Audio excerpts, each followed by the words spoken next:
mbokki Géejawaay mbokki Sénégal asalaamualeykum wa rahmatullah ñu ngi jiital ci nuyoo bi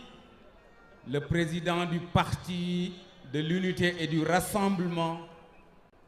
ce grand parti de l'espoir et de l'avenir, Seyid Mouhamadoul Moustapha Sy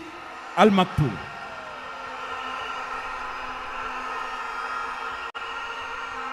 Cheikh Ahmed Tidiane Sy, le capitaine des cœurs,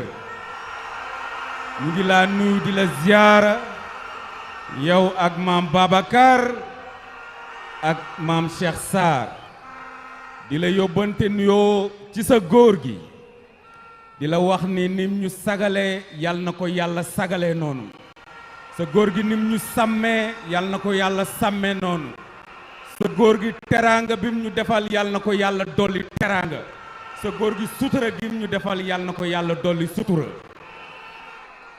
L'histoire récente politique a montré que Cheikh Seyid Mouhamadoul Moustapha Sy moo téye Sénégal.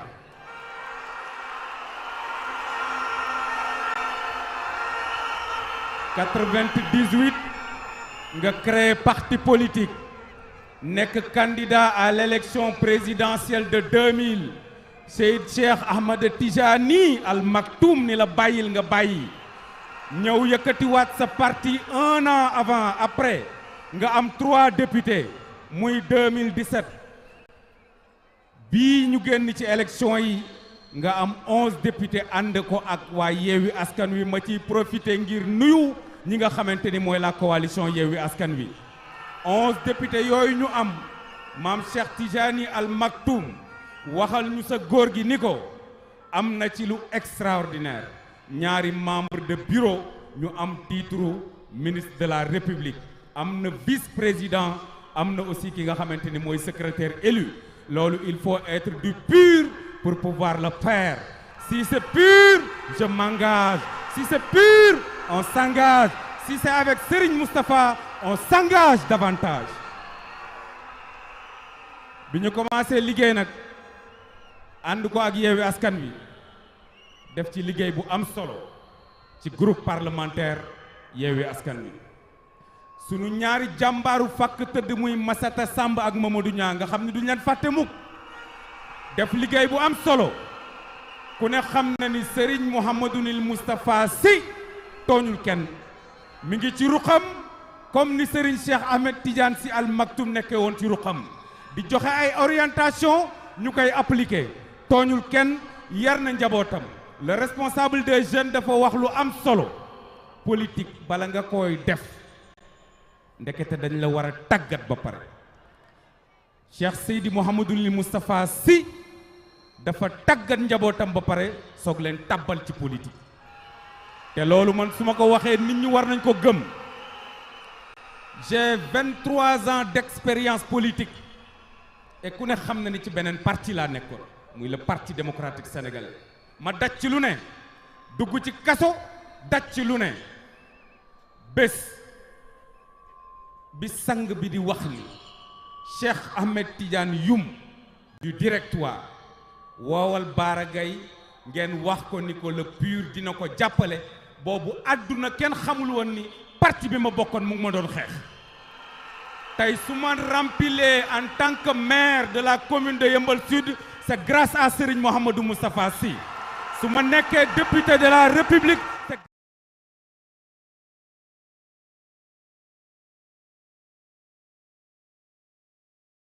Moustapha Sy tey jii nii benn kilifa laa am ci politique muy Cheikh Seyid Mouhamadoul Moustapha Sy bu ne wow na ñu ne wow na bu ne tooy na ñu ne tooy na bu ne ñuul na ñu ne kuk bu ne xonq na ñu ne cur maa ngi leen di sant bu baax di leen gërëm allahumma salli ala sayyidina muhammadin wa sallam.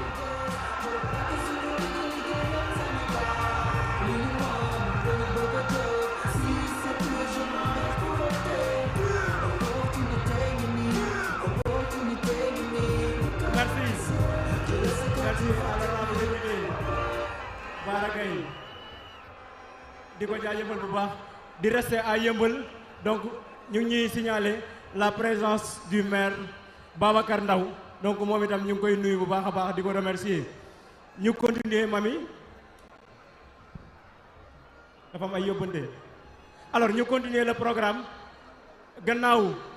élu yi léegi nag dañuy dem ci secrétaires nationaux yi parce que parti PUR c'est un parti très structuré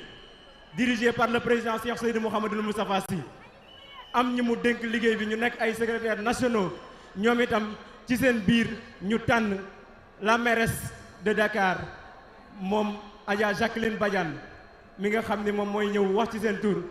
le mouvement des femmes gungeen leen ma Adja Jacqueline Badiane ngeen tàcc ko bu baax a baax a baax mu ñëw wax au nom de l'ensemble des SN du parti PUR.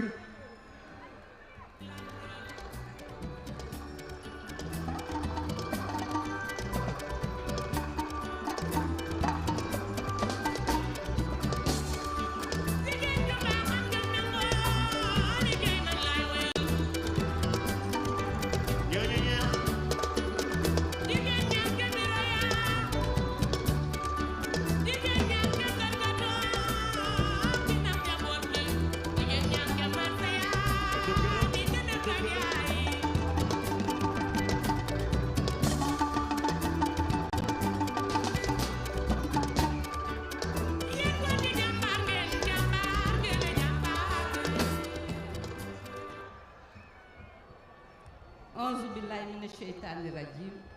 bismillahi rahmani rahim di nuyu ñëpp di leen sargal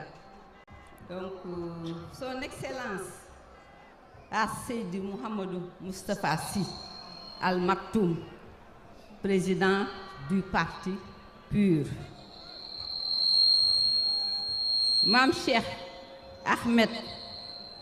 Tidiane Sy Al Moustapha capitaine, Mesdames, Messieurs les membres de la conférence des leaders de Yewwi Askan Wi, Mesdames les membres, Messieurs les membres du directoire du PUR, Mesdames, Messieurs, à vos rangs, grades et titres, chers militants du PUR, chers responsables du PUR, c'est avec un immense plaisir que je prends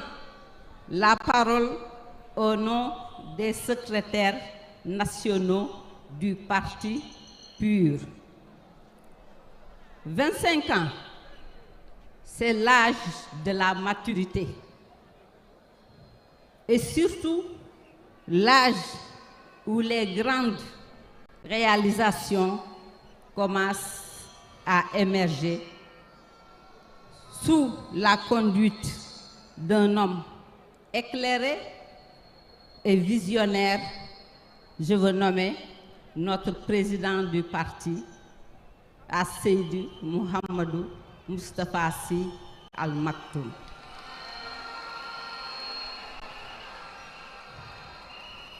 Donc, force est de reconnaître que les Sénégalais sont de plus en plus conscients de l'importance du changement positif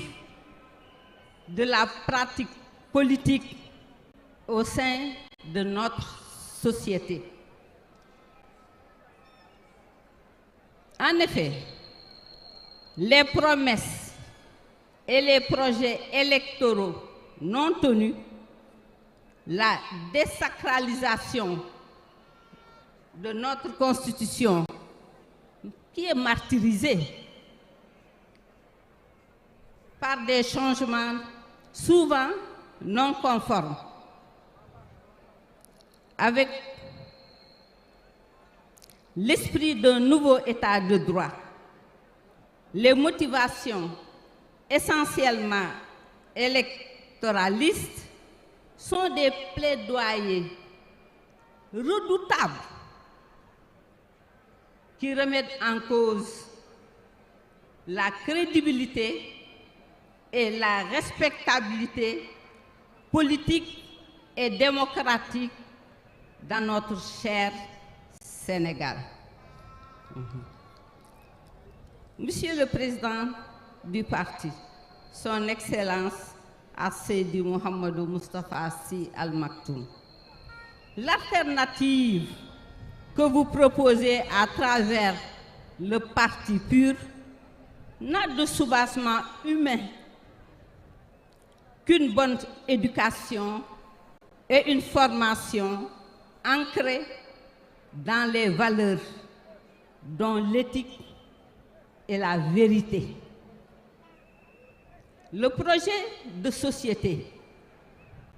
ou la société en projet dont vous avez défini les contours depuis 1984 trouvera sa réalisation avec le contrat politique que vous proposez avec le parti PUR. Les principes de ce nouveau contrat politique, sous votre impulsion, vont se retrouver à travers beaucoup d'axes qui vont figurer dans le programme du parti en gestation, notamment rééquilibrer les institutions du pays avec une bonne gouvernance, développer l'humain en réduisant les inégalités dans la solidarité, promouvoir une croissance économique inclusive et durable, avoir une adéquation entre l'éducation, l'insertion et la formation, pour ne citer que cela. En définitive, Monsieur le Président, le contrat politique devrait être une volonté de conscientisation et d'incitation permanente des citoyens sénégalais, avec une participation plus responsable dans les enjeux politiques et sociaux majeurs susceptibles d'influencer le cours de leur destin, du destin des Sénégalais. En effet, Monsieur le Président, au sortir du dernier congrès du parti tenu au mois d'août 2019, le parti avait été structuré ainsi. Un directoire, donc un président du parti, ce n'est pas un président d'honneur, c'est un président du parti. Un directoire composé de 3 personnes, comme on dit, nos 3 chefs. Un coordonnateur et son adjoint. 9 commissions ont été installées avec leur secrétaire national et leur secrétaire national adjoint élu lors du congrès, et plus tard l'installation de 3 commissions spécialisées qui ont suivi avec des secrétaires nationaux et secrétaires nationaux adjoints nommés par les soins du président du parti. Il s'y ajoute 2 autres commissions non moins importantes. Donc, pour les 9 commissions, nous avons la commission politique, nous avons la commission administrative et relations extérieures, nous avons la commission des finances et des affaires économiques, nous avons la commission du contrôle des finances, Nous avons la commission de la communication. Nous avons la commission de la logistique. Nous avons la commission de l'école du parti. Nous avons la commission de la massification et de la vente des cartes. Nous avons la commission de la prévention des règlements et